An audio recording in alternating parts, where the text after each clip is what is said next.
Welcome to the Full-Time Fantasy Podcast, presented by the Fantasy Football World Championship, home to the industry's most accurate rankings.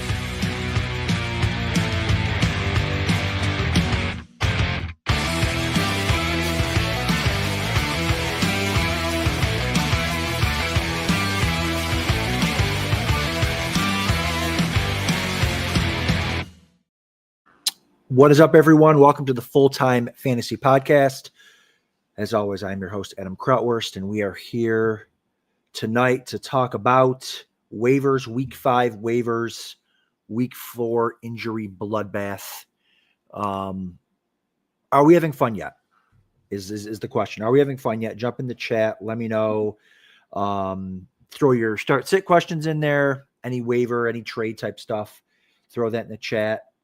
We're going to jump into waivers this week. And again, to people kind of newer to the show, it's geared more towards high stakes. So you get kind of deeper waiver advice. I know a lot of home leagues and stuff, they run waivers on Tuesdays. And so we're going to talk about some guys that we're not going to talk about the guys that are available in those home league waivers. We're going to talk about kind of the high stakes fab budget type of waiver stuff.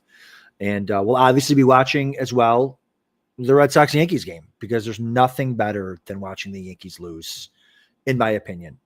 Winning at fantasy football is great, but watching the Yankees lose is a very close second. So we will keep an eye on that. If you guys want to throw the score to that in the chat, I wouldn't hate it either, because we're locked in here to this show tonight. But yeah, so we'll keep this short and sweet tonight. I know we have so many waivers to get to. I know I got to get back to it. Like a lot of you guys, I'm doing waivers all throughout the week, starting yesterday morning. And then just the injury news keeps coming out, the bench and injury news, the Niners receivers, and then you just got to keep going back and updating. And I got a bunch more teams I have to get to, but this isn't fun. I'll be honest with you. I do waivers and lineups for more than 50 teams, and it's just, I forget how miserable this part of the year is, where it's just, I mean, there's some teams where I need 2 running backs or I don't have a starting roster between injuries and bye weeks. It's just a bloodbath out there. I forget how much I hate it, but it's fun. It's fun on Sundays sometimes. So, but when you're in a 5K league like I am, and you lose Malik Neighbors, or you lose or to Tyreek Hill, it just doesn't seem as fun. So, but we'll get into this. We'll have fun doing waivers tonight and everything. So let's jump into it. The first guy I want to talk about, actually, let's talk about some guys you can look to drop first. Okay, let's focus on that, because you're like, hey, I need guys, but who are the guys that are worth dropping? Some quarterbacks you can look at dropping are Trevor Lawrence. Out of all the quarterbacks that have started 4 games, the only quarterback with less fantasy points is Joe Flacco, and Joe Flacco just got benched. So Lawrence isn't good. I think it's safe to say. Baker Mayfield crushed in this offense last year.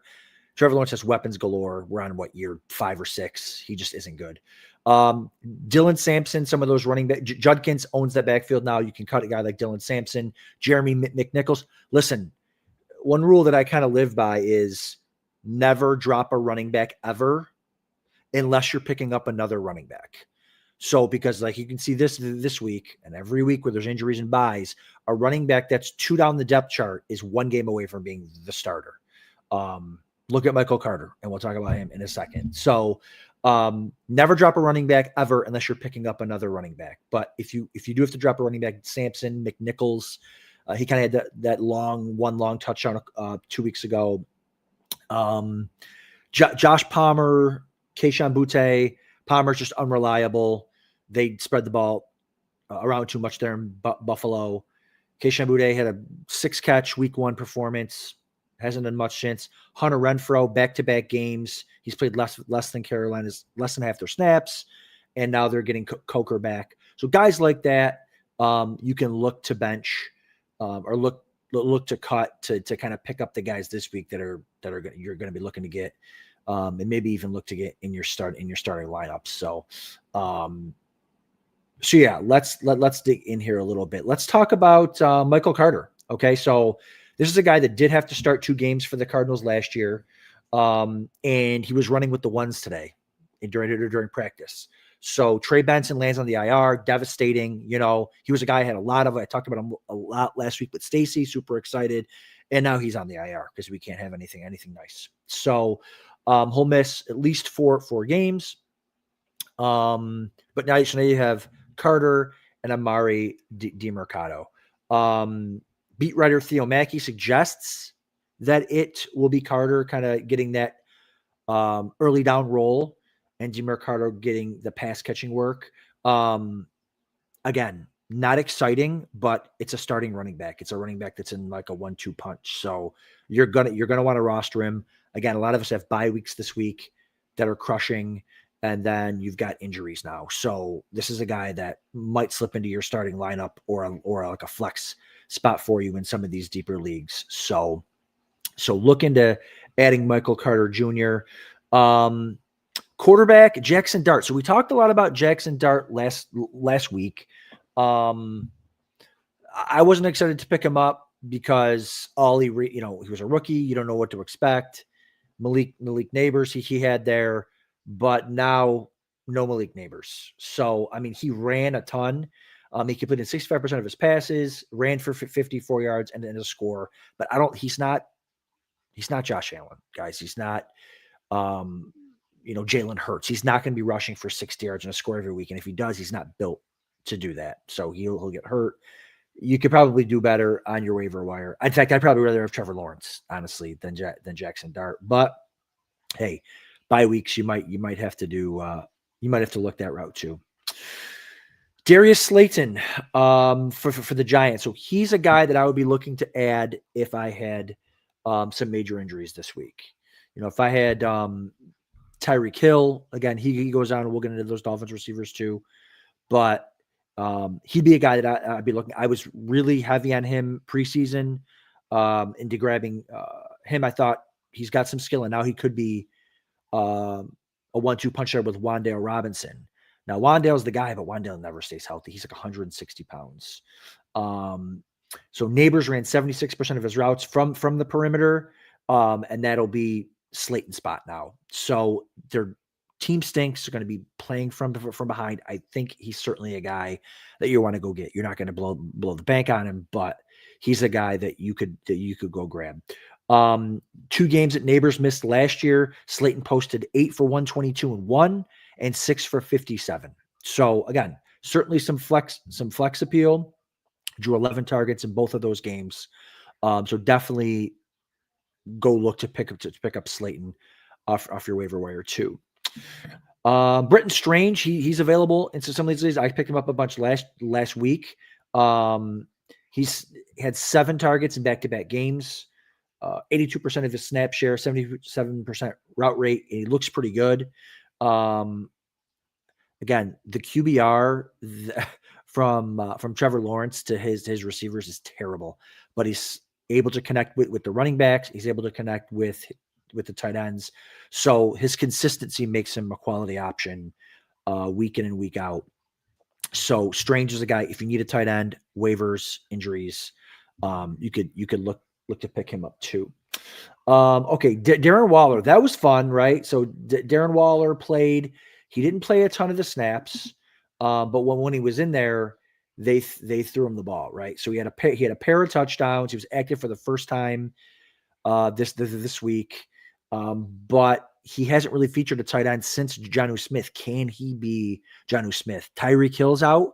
Can they force the ball to him? Can he stay healthy? He had only 4 targets last week, Waller did, and he only ran 10 routes, but it was his first week back. They probably weren't planning on using him that much, didn't realize Tyreek Hill was going to get hurt, but maybe they incorporate him a little bit more and a little bit more. He's still very, very talented, I think, but again, the injuries, but they're going to be playing from behind. So I think Waller is certainly a guy that you can look to get. I mean, guys, listen, at the tight end position, all you have to do is score a touchdown to get into like a starting lineup, right? So Darren Waller certainly could be, even if he's just the guy that runs a bunch of routes around the end zone, he could score 1 to 2 touchdowns for you. So a guy that if you're desperate, Kittle's still on the IR, Bowers is now questionable this week. It's Dallas Goedert's questionable this week. So a guy that you should be looking at. Again, I wouldn't break the bank on him, even in tight end premium, but certainly someone that you could put into your lineup maybe this week. Amari DiMercato, so a guy that is not available on a ton of waivers. He's available in some, but again, Michael Carter ran with the ones at practice today. I could see him getting the majority of the role, but DiMercato could get the pass down work. He's kind of a change of pace back for them. Only has 2 games in his career with more than 10 carries, so I don't think they're going to plan on leaning on him. I could also see the Chargers. I'm sorry. I could also see the Cardinals look to add a running back via trade, right? Like they're in kind of win now mode. They got a good offense. Aside from the RB injuries, they got receivers. They got the tight end. Could they go get Alvin Kamara? Could they do something like that? I'd love to see them do that, but we'll see. And they'll probably get a near even split. It's not exciting, but I think in this landscape, you're probably gonna, especially in the FFWC, where you start 2 flex with the bye weeks and the injuries. If you have DiMercato or Michael Carter, they'll probably find their way into your starting lineup at a flex spot, especially losing 2 Niners receivers tomorrow for the Thursday night game. So yeah, certainly someone you can slide in there. Chad asks, do we drop Darnell Mooney at this point? I don't think so, Chad. I think he's someone that we have to hold on to. Again, with the hamstring injury, I think if you're desperate because you got to pick up players for this week, I think you could do. I think you could be okay with it, but you'd really have to be deep at receiver. Penix needs a little time to kind of get going, but their offense can score. So he's heading into a bye week. So even if you drop him, you probably won't have a ton of competition to pick him back up because it's not like he's going to go off after you drop him. So if you're desperate, I think you can get away with dropping Darnell Mooney, but I have to kind of hold on to guys like that. All right, Malik Washington might be the big winner. Darren Waller, and then maybe Malik Washington might be the number 1 winner here from the Dolphins. So obviously Tyreek's out with that gruesome injury. Washington, Malik earned 5 targets. Week 1 and week 3 didn't have a ton to kind of show for it. Not averaging a lot of receptions, but again, they're a funnel offense through Tyreek, through Waddle, and through Achane, right? Like no one else really gets the ball, but you saw last year when McDaniel finds something that he likes or that he feels like he has to do, that guy can explode. Look at Jonnu Smith, right? Like he's not the best tight end in the world, but he was unbelievable because they just said, hey, we need to get rid of the ball quickly. So it's Achane and it's Jonnu, and that's all we're going to do. They could, with Tyreek out, maybe Malik Washington turns into that guy. Again, I'm just kind of a pipe dream, but super talented, very, very fast. He won't be to Tyreek Hill, obviously, but he'll get more targets in the offense. And he's a low kind of, you can get it for cheaper, and he's a bye week fill-in type of guy. And who knows, maybe he shoots to the moon here. Torrey Horton, if he's still on waivers, I saw him on a couple waivers in the FFWC. If he's still on waivers, I'd grab him. I said a couple of multiple target games, three consecutive games. Also, he returns kicks and or punts, and he's returned one, so you kind of got that little added bonus in there if he takes one back to the house. You get the bonus points for that. They play Tampa in week 5. And Tampa's a pass funnel D. So, and they've struggled against quarterbacks. So this could be a spot where he could do something. Again, we're at the point in the year where with the bye weeks and injuries, it's just any glimmer of hope on any player. We got to slot him in there. Are you looking at a receiver? Are you losing Niners receivers too tomorrow? Like, hey, if Torrey Horton's available, give him a look. And this is kind of like a speculative bid, like a proactive bid where he hasn't exploded yet, but you kind of see it. Right? Talented. They like him. He's doing well. All of a sudden, rookie second half explosion. He really Cooper Kupp's a wasteland, right? It's really just JSN there. If he can get going, he could give you some flex appeal the rest of the season. So he's not available in a ton of leagues, but he is available in some. Back to tight end, Tommy Tremble, a guy that, has really like kind of had his moments the last couple of years. He had a season high in route rate, 68%, target share, 23%, catches and yards, 5 catches for 42 yards, and a score, right? He's not super reliable, but I think he's a guy adding off of waivers. Jatavion Sanders is a guy that I liked a lot. I think you can drop Sanders and pick him up, and the high ankle sprains linger for forever, and that's what Sanders has. So I think you can grab Tremble if you need to. Kittle's out, a couple other tight ends, like I said before. I think Tremble's a decent ad. Kendre Miller. So I'm only going to say this because I actually saw him before I came on the show. He was available in a league. So I did see that. He's a guy that if he's available, I would definitely grab him. Any running back that's an injury away, you have to grab. And by the way, Kendre Miller looks better than Alvin Kamara. I'm a Bills fan, Western New York, watched every play of that game. And I have some Kamara, and I also own quite a bit of Kendre Miller. He looked better than Kamara. And then you have also that like kind of implied, winning if they trade Alvin Kamara, right? So if there's an injury to Kamara, if they trade him, then, I could see Kamara certainly being traded. They're 0-4. They're not even using him. They're not checking down to him. The guy is a receiver at the running back position, and they just never throw him the ball. Rattler just doesn't check down. So I could see them trading Alvin Kamara. And I just think that Kendre Miller's look better. He's probably going to be their goal line back, get a great touchdown run.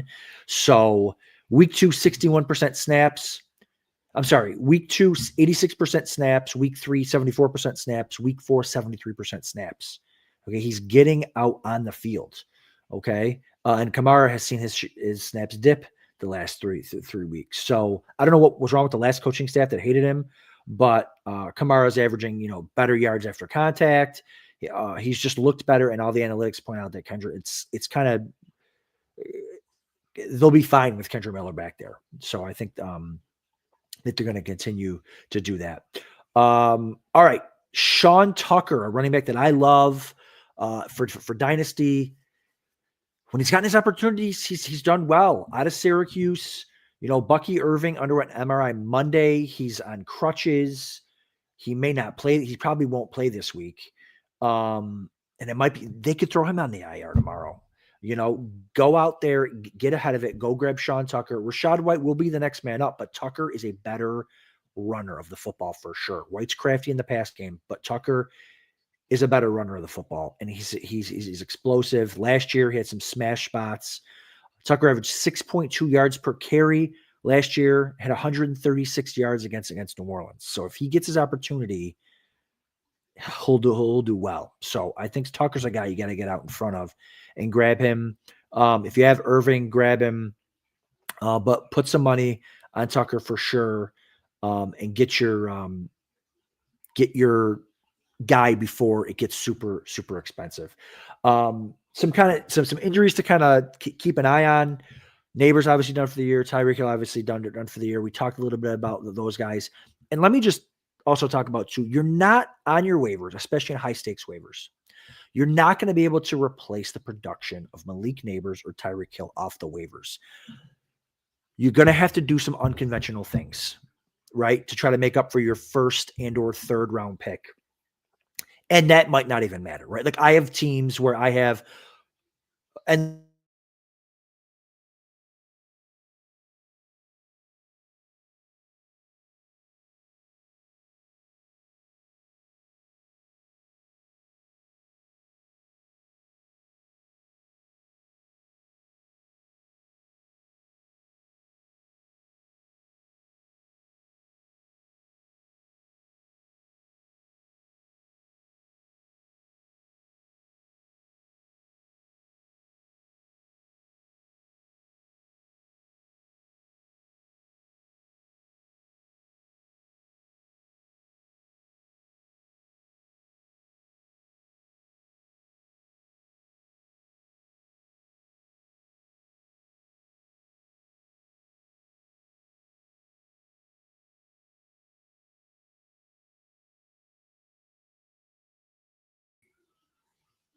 all right, I'm back.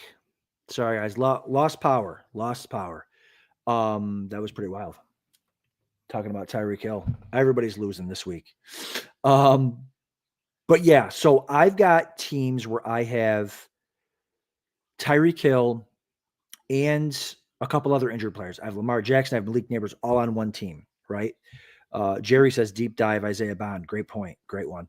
That team's probably dead, right? But if you've got one of them, okay, you're going to have to make up for it by maybe you carry 2 or 3 quarterbacks and you play the matchups to try to squeeze another 3 or 4 points out of there. Maybe you go pick up an extra tight end and play the matchups and start a tight end at flex, try to squeeze a couple points out of there. Maybe you got to grind kickers on waivers even harder. Look at the matchups, look at the indoor-outdoor splits. Maybe you got to do some other things to squeeze a couple points out of there, right?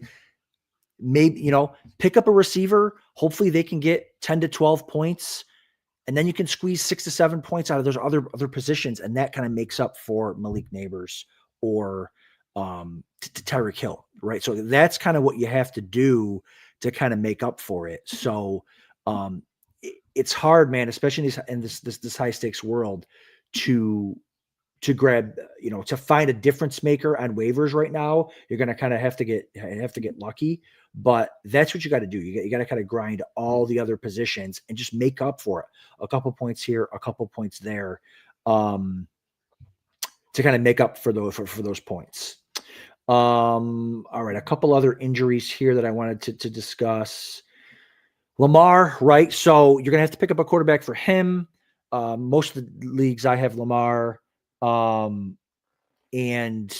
I only carry one quarterback. So you got to pick up I think he'll be back. I think he'll just miss 1 week, but that's a crushing blow too.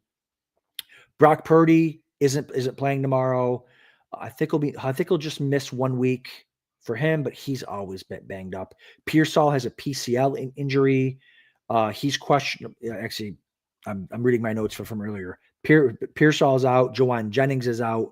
You got to go pick up some guys for them too, right? So you got to get in there and pick up. I don't even know if Bourne is worth picking up or Robinson is worth picking up for a week. But if you're desperate for Niners receivers, those would be the guys that you're going to want to go pick up. So